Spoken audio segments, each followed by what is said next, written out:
Yeah, we're back. Just let's say we're back. Ladies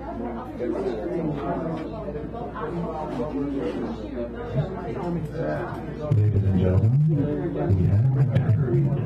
we have returned, and now,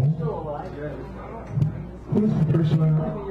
It is the wonderful, the calm, the beneficent, the mental.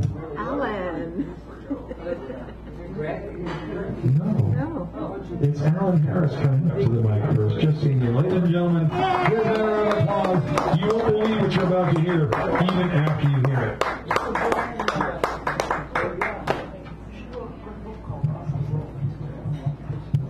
In keeping with the theme of the evening, I apologize in advance. Are you going to apologize in English? You know, I really do have to apologize. I have to get my glasses. All right. Give him a round of applause. That was wonderful. We like that. Encore! Encore! You said we wouldn't be able to believe it after it's finished. You know what? I am very rarely proved right in my predictions. And we are back. We are back. You're looking good. I got the one fork, the one spoon, the one knife, the one bowl, the one dish, the one glass, the one mug, the one pot, the one pan, the one chair, the one table, the one room. That's all I need. Just one of everything. If I was to win the lottery tomorrow, I would still only want one of everything. If everyone could be satisfied with just one of everything, there wouldn't be the tragically ridiculous imbalance of some people living in mansions with 1,500 rooms, some of which are never even occupied, while other people don't even have one room to live in. Is that really the way it's supposed to be? Is that really the way that God or whoever planned it? If so, terrible plan, just awful. Start again. Worldwide minimalism, worldwide socialism, worldwide collectivism. Gather up all of the material goods in the world and then divide them up evenly. And give everyone an apartment that will provide them with just enough room to be comfortable. If you're somewhat obese, then you would get a bigger place than someone who is thinner. And if you lose weight, then you would be moved to a smaller place. And if your weight fluctuates too much, well then that would suggest a bigger problem that you should probably get checked out. Maybe you have an eating disorder, in which case you would probably be sent off to some sort of camp where that problem would be dealt with. This is starting to sound a bit fascistic. Maybe we should forget about that part and talk instead about how you very, very wealthy people probably think that this is going to impact you negatively. Well, you have a right to think that. This is going to fuck you up big time. You're going to go from living it up in a 1,500 room mansion to simply existing in a bachelor apartment in a building that probably won't even have an elevator. But don't worry, while you'll be having to make do with a lot less, compensation will come in the form of the knowledge that there is a little girl somewhere who's going to go from living on the street without enough to eat to having a permanent roof over her head and a refrigerator stocked with healthy food. I mean, come on, how great will that be? Don't you think that that will make up for the loss of those 1,500 rooms? Won't you get a certain satisfaction out of that? Well, give it a try. Look, this is going to happen whether you want it to or not, so you might as well make the best of it. And don't give us any shit. You don't want to end up in one of those camps where they send troublemakers, do you? Oh crap, this is starting to sound fascistic again. Damn, this is hard.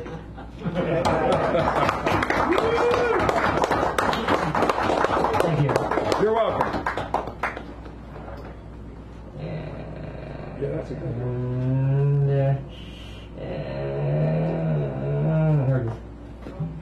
Oh my God, you are so pretty.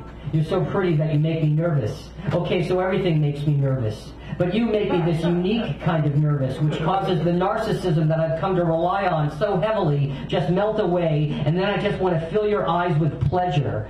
Okay, so I'm not exactly sure how to do that, but the point is that I want to. I want to so badly that I start to sweat and tremble, and finally I pass out, and I wake up in the back of an ambulance with two paramedics crouching over me, telling me that my blood pressure is 200 over 140, and that my pulse is over 100, and that they don't know what's wrong with me, but that they're really worried because they think that my heart is about to explode.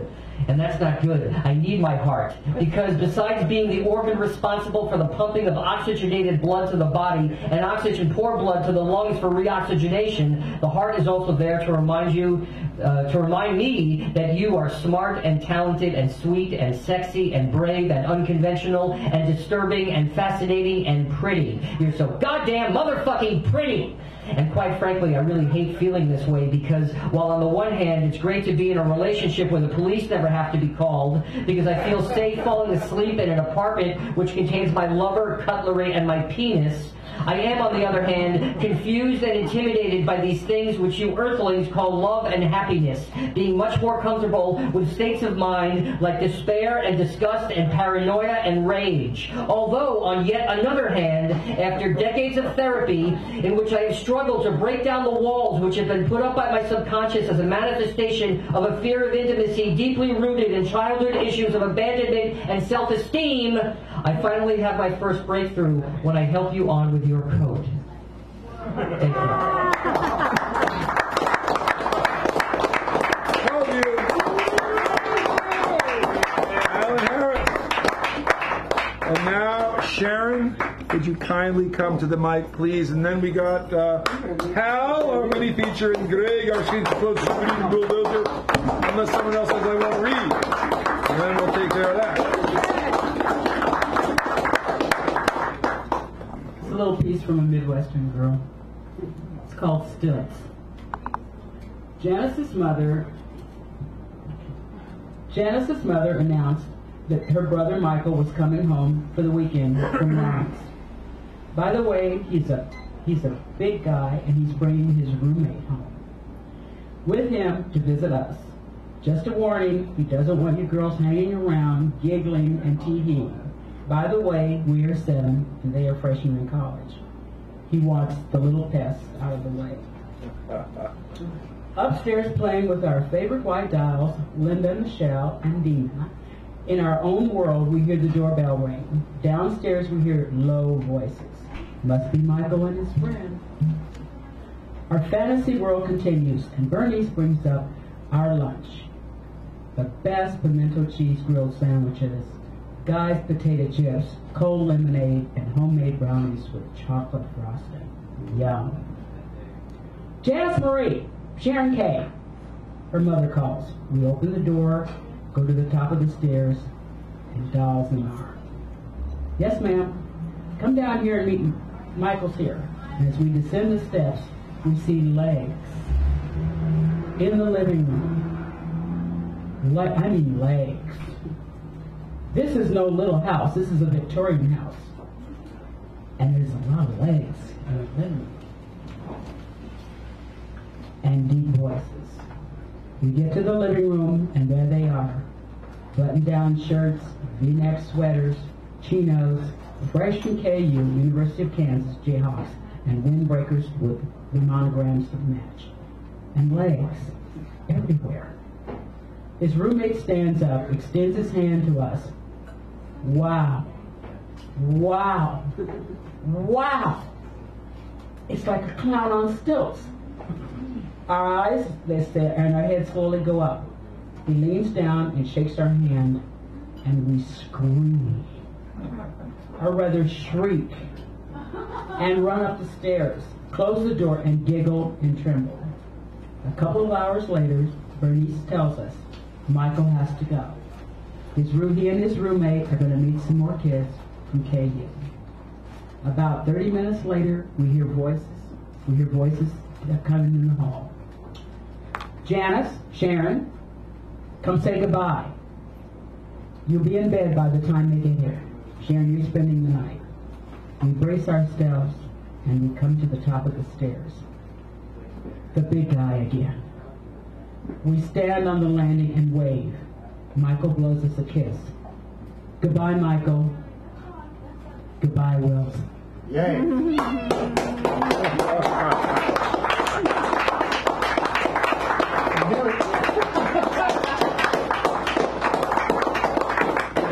I like that. I knew it was going to be Wilt, Sharon. I wrote that down. When you said KU, I knew it was going to be Wilt. Number 13. Number 6 when you played at KU, though, wasn't it? Overbrook High School, Philadelphia. That's the greatest basketball player of all time, and also a Warrior once, too. There you go. All right, here we go. Thank you, Sharon. And now we have our mini feature of the evening, the esteemed, well-known, highly regarded recitationist of all time, Mr. Hal Robbins, or Dr. Hal, as we like to call him. Frame you in there, buddy. How is that? Well, yeah, take a look. See, can you see yourself there? No, I trust you to do this videography. Oh, thank you. Oh, here it is. You look On this beautiful. The apology theme is tendered for creatures which we generally despise, but are lovely in their own right. Two poems by Randall Jarrell, both about flying creatures. The first one called Vulture. I had walked since dawn and lay down to rest on a bare hillside above the ocean. I saw through half-shut eyelids a vulture wheeling high up in heaven, and presently it passed again, but lower and nearer, its orbit narrowing. I understood then that I was under inspection. I lay death still and heard the flight feathers whistle above me, make their circle and draw nearer. I could see the great red head between the wide wings bear downward, staring. I said, "My dear bird, we are wasting time. These old bones will still work. They are not for you." But how beautiful he looked, gliding down on those great sails. How beautiful he looked, veering away in the sea light above the precipice. I tell you solemnly that I was sorry to have disappointed him. To be eaten by that beak, to become part of him, to share those wings, those eyes. What a sublime end to one's body. What an enskyment. What a life after death. And the other poem, also by Randall Jarrell, is called Bats. A bat is born naked and blind and pale. His mother makes a bucket of her tail and catches him. He clings to her long fur with his thumbs and toes and teeth. And then the mother dances through the night, doubling and looping, soaring, somersaulting. Her baby hangs on underneath. All night in happiness she hunts and flies.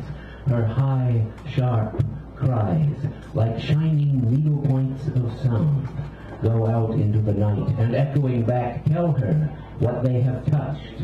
She hears how big it is, how far it is, which way it's going. She lives by hearing. The mother eats the moths and gnats she catches in full flight, in full flight. The mother drinks the water of the pond she skims across. Her baby hangs on tight. Her baby drinks the milk she makes him in moonlight, in starlight, in mid-air, their single shadow printed on the moon or fluttering across the stars reels on all night. At daybreak, the tired mother flaps home to her rafter. The others all are there. They hang themselves up by their toes. They wrap themselves in their brown wings. Bunched upside down, they sleep in air. Their sharp ears, their sharp teeth, their quick, sharp faces are dull and slow and mild.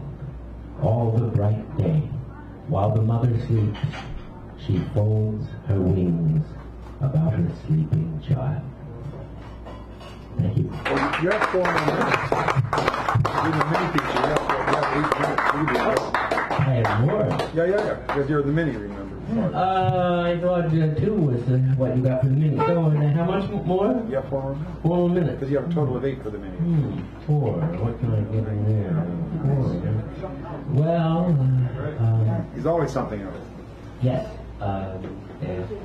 I'll try, see if I can, maybe I can get it in the Mental Traveler. Might fit in 4 minutes, so I'll try it fast. The Mental Traveler by William Blake. I traveled through a land of men and women too, and heard and saw such dreadful things as cold earth wanderers never knew. For there the babe is born in joy that is begotten in dire woe, just as we reap in joy the fruit which we in bitter tears do sow. And if the babe is born a boy, he's given to a woman old, who nails him down upon a rock, catches his shrieks in cups of gold. She binds iron thorns about his head, she pierces both his hands and feet, she cuts his heart out at his side, to make it feel both cold and heat.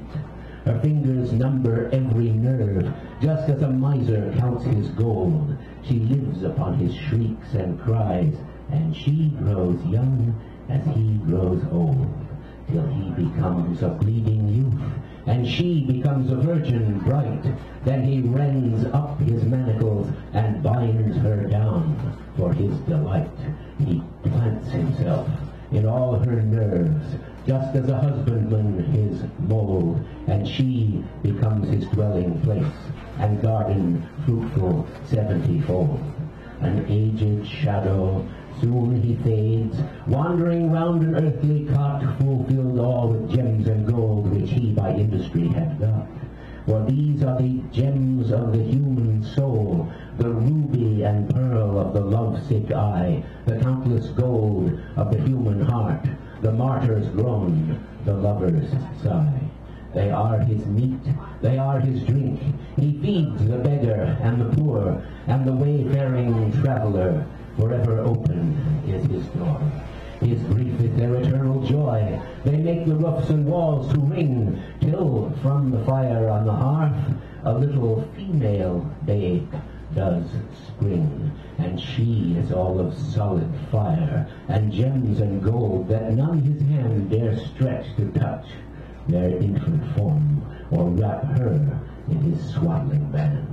But she comes to the man she loves, if young or old, or rich or poor. They soon drive out the aged host, a beggar at another's door.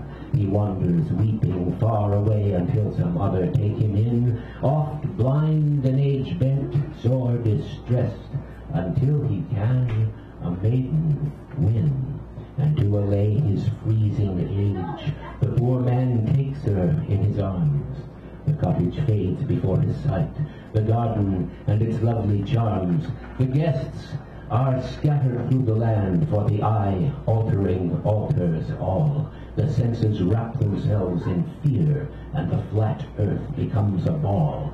The stars, sun, moon, all shrink away, a desert vast without a bound, and nothing left to eat or drink but a dark desert all around. The honey of her infant lips, the bread and wine of her sweet smile, the wild game of her roving eye does him to infancy beguile. For as he eats and drinks he grows younger and younger every day, and on the desert wide they both wander in terror and dismay. Like the wild stag she flees away, her fear plants many a thicket wild, while he pursues her night and day, by various arts of love beguiled, by various arts of love and hate, till the wide desert planted o'er with labyrinths of wayward love, where roam the lion, wolf, and boar. The trees give forth sweet ecstasy to all within the desert roam, and many a city builded here, and many a pleasant shepherd's home. But when they spy the frowning babe, terror strikes through the region wide. They cry, the babe is born, and flee away on every side. For who dare touch that infant form? His arm is withered to the root. Lions, wolves, boars, all howling flee, and every tree does shed its fruit. And none dare touch that frowning form, except it be a woman old. She nails him down upon the rock, and always done as I have told. Thank you. Al Roberts! Dr. Hal. There you go. Wow. I just handed in the attribution sheet, so if you ever do read something by somebody else. Yeah. All right. And now we have two further readers to close out the evening. We have Mr. Greg Pond, who will come forward. Give him a round, and then we've got Jared Mertens in the house. And if anybody wants to read, well, now it's time to signify. And let your passion flow. Where the heck? There he is. Good evening, Mr. Pond. Family tree. Ranging from little to middle through tears, fears, and years, now that we're way past grown. I wonder how the family will handle my long-awaited visit home, since they've been saying I've been living in isolation, gone so far and for too long. I wonder if they'll still save a place for me among the branches and leaves of our family tree. Is its trunk still wide and strong, or its roots still long and deep? Thinking back on Kodak moments, captured and glued, cataloged, and labeled for eternity's view in an old green photo album, one sheet at a time perused, leaping through earlier times on this nostalgic Sunday afternoon. Clear plastic-covered young pictures of parents, cousins, grandfolks, aunts, and brothers.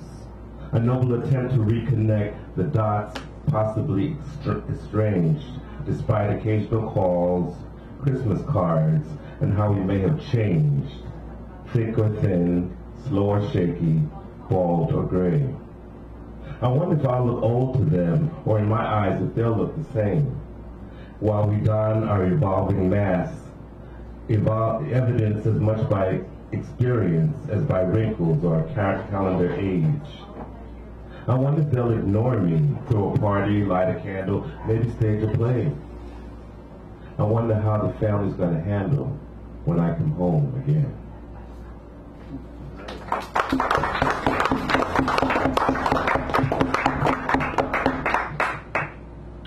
Same old P, and that's PEA. Oh, good. Our clarification is important. No 40 acres, no mule, just a sting of whiplashes, first delivered by master, then clan, now tweeted by fascists. We're still trying to outwit the man, but it's just the same old P under another stack of mattresses, so that no bed ever offers rest, and no sleep is ever sound, as we struggle against an authority with a message of white superiority. No 40 winks, no bed, just a series of nods and naps.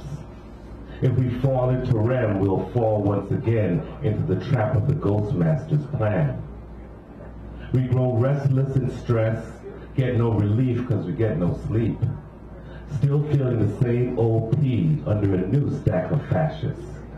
So instead of counting sheep, we're back to counting torches and sheets and fighting for our lives under the same old P that now hides beneath piles of plush and pillow top mattresses. Thank you. Good pun.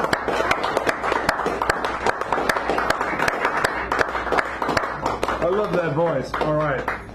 Garrett Murphy is in the house, so he's coming up next. We'll give him a round when he comes up. Give him a round. Known for political satire and wisdom, that's what I like to say. And then we'll take care of these Durr prizes. I like to tell my kids, they say it's a door, Mr. Breed. I say it's a Durr. A Durr. Durr. Thank you, Mr. Murphy. Let me raise it up a bit here. Yeah, and then there we go. Yeah, he is a professional. Yeah, and then maybe going closer. Outline. You're out of sight. I am out of your mind. I am out of favor. Who, me? Out of luck.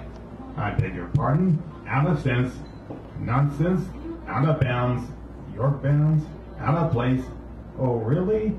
Out of season. And I'm some sort of plant. You're out of order. Your order? You're out of here. I protest. You're out of line. Well, of course I'm out of line, just not in the way you'd like to think. Your psychic survival depends on my staying in what you take to be a line. That is, therefore, one can survive as I have survived, namely by being precisely out of line. Your line, that is, so ordered.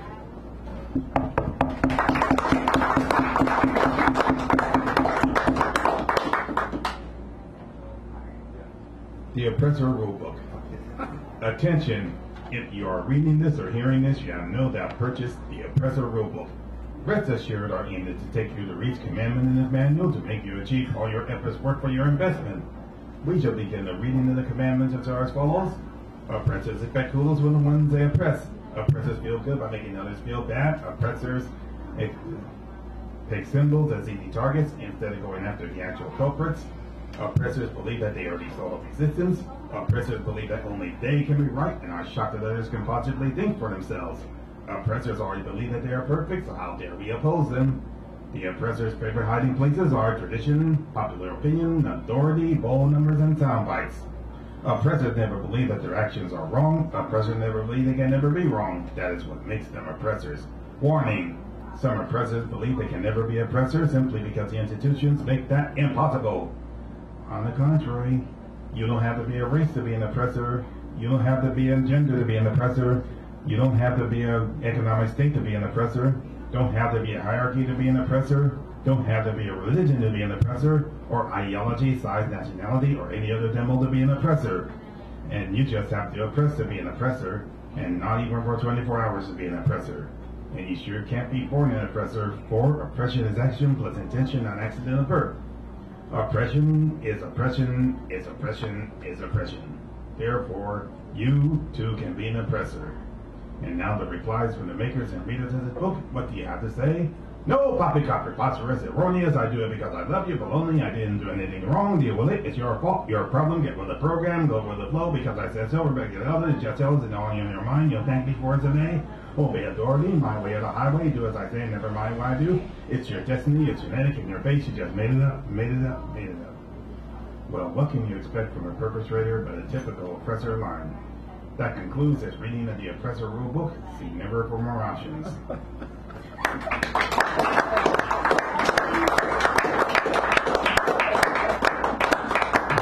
Thank you, nuts. We thank you for tormenting us, for calling us names, for harassing and profiling us, for assaulting with your slaps, your fists, your weaponry, your spittle, and for shouting obscenities and slurs in our faces. We thank you for your collective punishment, for your destroying our property, our loved ones, our very own lives, and please accept our thanks to you for your attempts to destroy our self-esteem and pride. You've done us a tremendous service we shall not soon forget, and should you truly believe any of the above, then you, pseudo sirs and madams, are truly no more than just another perpetrator. Thank you.